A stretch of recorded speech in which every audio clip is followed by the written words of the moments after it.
Okay, well, here I am with Liz Parrish. And I'm so happy to be here with Liz Parrish because for those people like I am who believe that we're going to achieve radical life expansion in the near term, let's say 1 or 2 decades, Liz Parrish is kind of the what we call patient zero, in the sense that she funded a company, BioViva, which is specialized in some gene treatments and is working in precisely in some techniques to prolong lifespan indefinitely and to rejuvenate people, which is quite important. And what she did is something very important. She said, well, I think that the most ethical thing to do is to try these gene techniques, gene therapies on myself. That way I can show the rest of the world that this thing works, and someone has to do it, and I'm gonna do it. So, Liz, with this introduction, please explain a little bit to us how correct am I or not, and how did you get involved in this whole thing? Yeah, sure. So, hey. BioViva is a gene and cell therapy company, predominantly looking at genes that will reverse biological aging. And you're right. So we looked at 2 genes that seemed to have evidence that they would reverse processes of biological aging, and I took the gene therapy. So we launched the company with me taking the dual gene therapy to see if we could, in fact, combat biological aging. Now, fortunately, I'm feeling really great, and my biomarkers are really good for this test. Unfortunately, I didn't reverse entirely 20 years in age. So, we learned a lot of things. We learned that we have to titrate. We need a different amount of therapy, and we learned that we need to use viral vectors that have a better transduction rate in the cells when we get them. So it was both, it's both positive, and then, you have, your little failures as you go, because, I wanted to be like 18 when I was done. You look already like 18, but no, it's amazing, really. Because the other thing that I learned from you watching your videos, I invite people to just put on YouTube Liz Parrish, and you will find a lot of videos from Liz Parrish, and all of them are great. So you won't spend your time, you will invest your time watching her videos, which are great. And you in one of the videos, I listened to you saying, well, I'm doing this because I feel ill. No, I feel great, but I think that some of these gene techniques, gene therapies, have worked in animals like worms, even mice, and things like that. So let's get a step further, and let's see how this works in humans. And there are a lot of laboratories working on this, but no one still are doing it on humans, because particularly in the States, it takes a long time for the FDA to get the approval to get this kind of stuff. I mean, I guess in some other countries, not it's as difficult as in the U.S., but also some problems with that. So yeah, so the future of medicine, we won't wait till we get sick to take a drug. We'll actually take therapies before we come down with symptoms to keep us from getting those symptoms. And so even though I didn't have a chronic disease, I wasn't diagnosed with a chronic disease at my age, I'm in my 40s, I certainly have the accumulation of damage that will lead to those diseases. So for instance, at the age of 50, chronic disease exponentially rises for populations, and that's when we start to see the big dip in the death curve. Now, even though today you're more likely to live to 80 than you ever were before, we still have chronic disease that affects and afflicts people throughout that time. So you might suffer from something from 50 to 80 or 60 to 80. And those are the type of things that we want to keep from happening. So even though I wasn't diagnosed with an illness, I definitely had the accumulation of damage that we would want to reverse. Great, great. And that's what we all also want to someday, be able to do the same thing. Well, yeah, so I mean, we're here to prove it's safe and effective. Exactly. Try to get patients to come forward, especially terminally ill patients who need access, get them to take the treatments, see what we can do so that we can have a predictable therapy for the rest of the world. Great, Liz. That's what so many people that are working in this field, which, by the way, a lot of very talented people are working on this.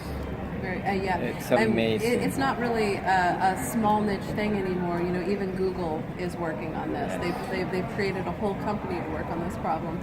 It's a big problem, and Bill Gates also created this Grail company to cure cancer. Oh yeah, absolutely. In the last 10 years. Yeah, so these are some of the ways that you're going to do it. You either work on the symptoms and treating the symptoms, or you work on what is actually driving the symptoms, which is cells getting old. And one thing that really amazed me somehow, because I don't know what is your background in terms of academic background, but when I listen to you talking about gene therapies, you know so much about it that I'm wondering how was it? I mean, did you study that thing before you really liked this topic, or was something that you started, like, let's say, 4 years ago or something like that? Yeah, which is my case, by the way. Yeah. I mean, so I did take some biology, but that I did not finish my biology. So what happened is I was volunteering. I always stayed in touch with what was going on in medicine. And I ended up volunteering from 2011 to 2013, educating the public about stem cells and what was happening and why they were defunded and why they should probably be funded again and get people access to them. But in 2013, my son was diagnosed with diabetes type 1, and I ended up in Children's Hospital and seeing a lot of sick kids and a lot of kids that died there. And I didn't understand why we didn't have access to this type of technology. And my son's fine. He has diabetes type 1.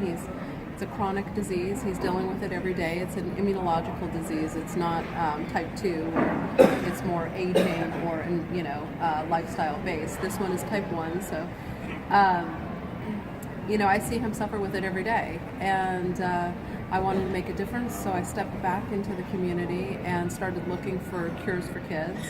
And I ended up at a SENS conference. I ended up at Aubrey de Grey's SENS conference in the UK, and it just really changed my life. I saw that we are all actually dying, which should have seemed obvious, but with genetics we can solve these problems, and we can solve it faster for kids if we're working on the whole population. Right. When you said that Children's Hospital, was it Boston Children's Hospital? No, Seattle. No. Okay. Because when I was born with craniosynostosis. Can you imagine 55 years ago? And my father took me to Children's Hospital to get surgery. Oh, they do amazing things. I mean, the Children's Hospital is amazing.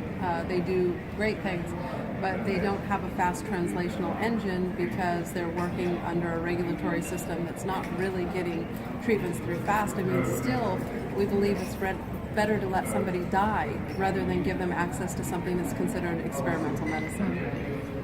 Okay, and one thing, you're working with two different types of gene therapies. What about this CRISPR-Cas9 techniques? Are you using them? We're not using those yet, but they're really exciting, and we're hoping to maybe fund a project where we can test some CRISPR technology out on a specific case. CRISPR is not only great for cutting things out, it's actually good for gene modulation, and that's what we're interested in. Okay. Because I'm reading so much things about CRISPR. Yeah, CRISPR is it's crazy. kind of the topic of the year or something, I don't know. Yeah. And actually Time magazine also have a lot of cover magazines talking about CRISPR. Very cool.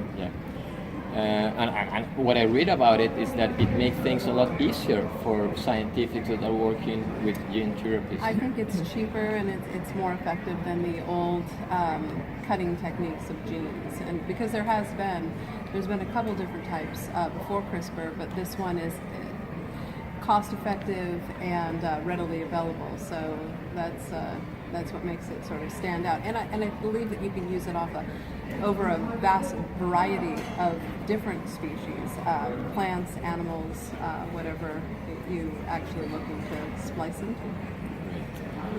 You know, somehow I think sometimes I think, well, if Liz really comes out someday, perhaps it could be next RAADfest, saying, because you already have biomarkers that are telling you that things are getting better in your cells. Things are good, then they've stayed good. They sort of plateaued at a nice level, and they're staying that way.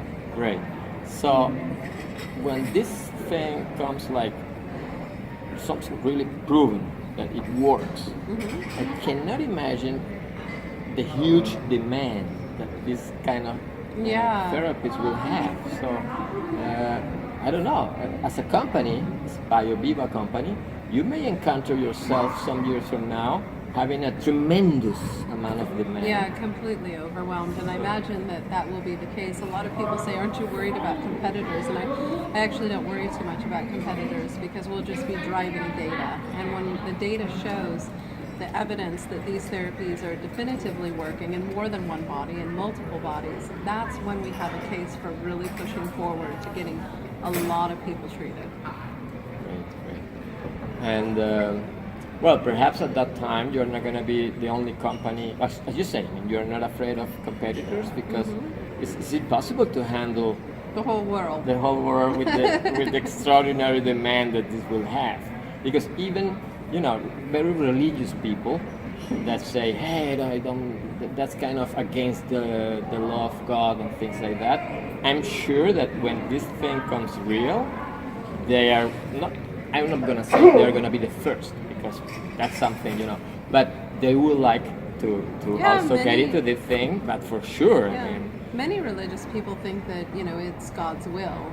And so, you know, if they go so far to believe in something, they believe that God is in control of everything. So it's I haven't met a religious person yet that wasn't all for it.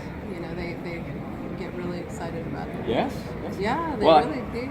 But I can so tell far, you so that good. you know that I'm a very close friend from Jose Luis Cordeiro, and in Madrid, which, by the way, Spain is a very religious country. I have seen talks from given by Jose Luis Cordeiro, and sometimes people just stand up. Hey, what are you saying? This is actually in a university that was controlled by Opus Dei. There was some of the directors who stood up and said, looking at the dean, how do you allow to try to get this man here in this university to talk about these things that are against our beliefs? And then the dean said, well, it's true that what he's talking about is not, let's say, current with our beliefs. But this is a university, this is an open place to learn things. I think that what Dr. Cordero is telling us is a very interesting thing. And please, Dr. Cordero, continue with your fantastic lecture. And go ahead. Yeah, that happened there. Well, you know, our company is a health company, so we don't talk about long-term immortality. We just talk about curing the diseases of aging, which is something that obviously gets you to living a long time. So I think that we don't raise the hackles of some people. The only thing, you know, gene editing and gene therapy, some people have raised concerns, but once they start thinking about it, they really like it. And what do you think about these other things that are related to, let's say, transhumanism as such? For example, brain-to-computer interface that will allow in the future to, I don't know, to upload our minds into sort of a storage or something. Do you believe in these things? Are you for... Well, I believe that we already have brain-to-computer interface, and that's just using the computers. But as far as that, I don't know. I don't really follow that technology. My job is to make sure that your brain stays here in your head as long as possible. That's great. It's not a replicant of what you once were. We're here to help you persist and a Great, healthy great. lifestyle. Actually, if you achieve what you are working on, many other things that are being, working hard, may not be then as useful. Even cryopreservation, let's say, for example. Yeah, but there'll still be accidents though. So, and then there'll be even more cause for alarm. I mean, imagine how tragic it would be to lose people if people potentially had a lifespan over 150 years. Someone dying at 20 in a car accident would be completely unacceptable, and probably we would have cryogenic places all over the world so that people could be stored and restored. Okay, great. Well, are there any companies that you know? Well, I shouldn't ask this question because it's kind of competitors. Okay. But again, when you started to learn or to study on this genetic therapies as profound as you show when you talk about it, was it some? You said that you had a biology background. Some biology. Some biology. Not a degree.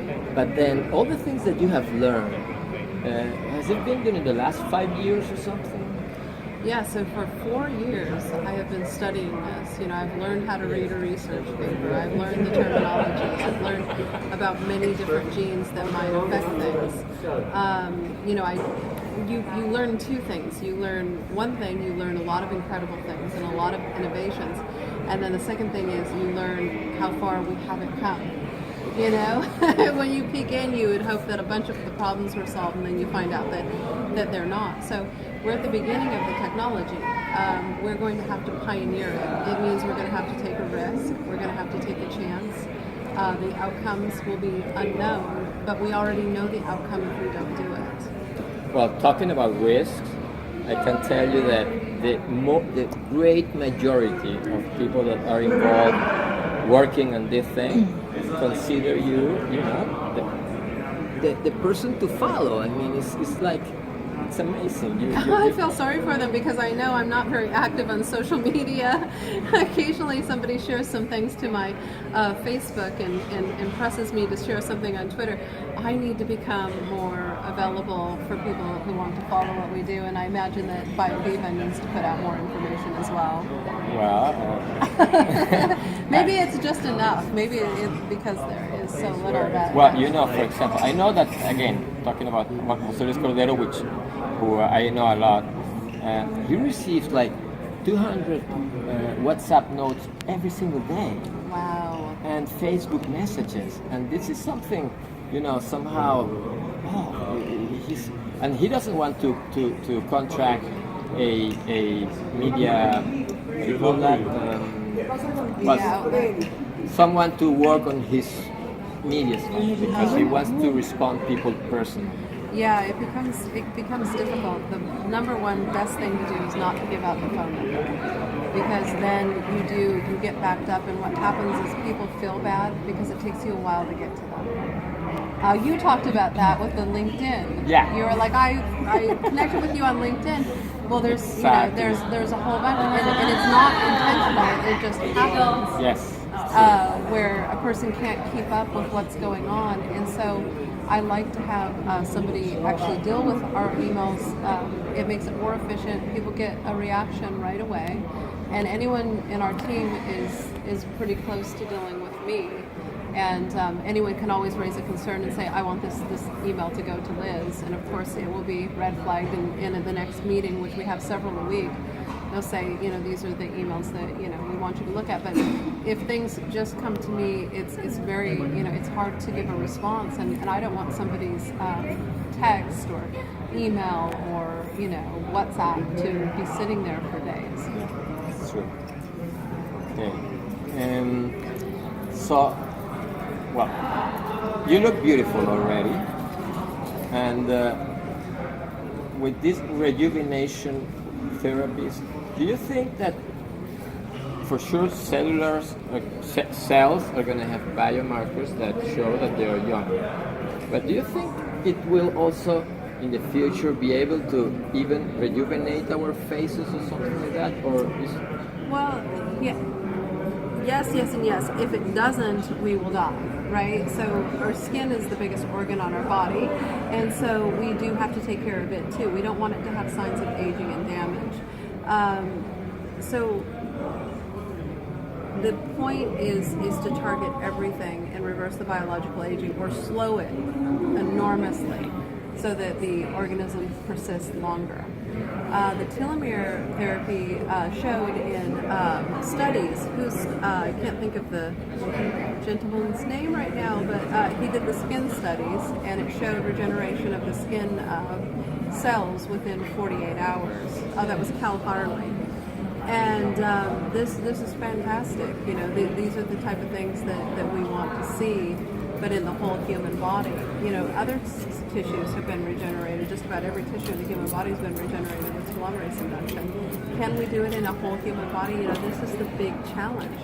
How do we give you enough gene therapy to target most of the cells in your body? You know, this is the science that we're working on now. This is really brand new. well, great, Liz, and I just wish the best of the success to you. And I really appreciate what you've done to sit down here with me. I know that you're just coming from an interview for TV or something. And it was all day, but I was happy All to day. sit down with you. I'm always happy. Whenever I can help, I need to do my part and help. I mean, that's all I can do is try to get the word out there that, you know, people should become interested. They should share social media. They should look into the science. Number one, have somebody help you read it if you can't read it. Really push governments and regulatory to get you access to these therapeutics sooner, and keep an open mind, but always be critical, and just persist. Well, you know what? I created a new website on my own. The name is transhumanplus.com. Awesome. And it is like a digital library. And if you go there, there is a section that says global leaders. You are one of them, of course, and you will see perhaps the most complete collection of articles and videos of yourself talking about these things. There are a lot of them in my Thank website. you. Thank you. That's amazing. Yeah. So again, thank you very much, and thank you, Liz. You're so great. Liz is absolutely great. So I talked to her yesterday, and she told me that today we could do this, and we are doing it. And we did it. And we did it.